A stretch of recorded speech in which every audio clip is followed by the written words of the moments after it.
റീച്ചിലേക്ക് എത്തിക്കുന്നത്? പറയാം, ഉത്തരം പറയാം, ആർക്ക് വേണമെങ്കിലും പറയാം.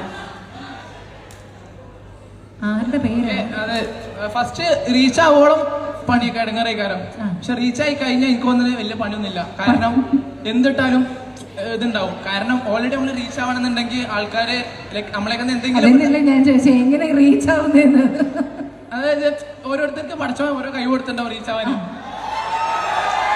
അതായത് ഇപ്പോ ഇവള് മോഡലിങ്ങില് അങ്ങനെ റീച്ച് ആയി പോയി. അപ്പൊ ഒരു ടൈപ്പ് ആൾക്കാർക്ക് അങ്ങനത്തെ ഇഷ്ടപ്പെടുന്ന ആൾക്കാർ ഓരോ നോക്കും. പിന്നെ ഈ കുട്ടി മോഡലിംഗ് ആയിട്ട് അങ്ങനെ ഇഷ്ടപ്പെട്ടു. പിന്നെ എനിക്കെല്ലാവരും ഇഷ്ടമാണ്. പിന്നെ ഇവളും ഡെയിലി വ്ളോഗ് ടൈപ്പ് അങ്ങനത്തെ. കാരണം ഓരോ ടൈപ്പ്, കാരണം പഠിച്ചോ ഈ ദുനിയാക്ക് ഓരോ മനുഷ്യന്മാരെ ഇറക്കി വിടുമ്പോൾ ഓരോരുത്തർക്ക് എന്തെങ്കിലും ഒരു കഴിവ് കൊടുത്തിട്ടുണ്ടാവും.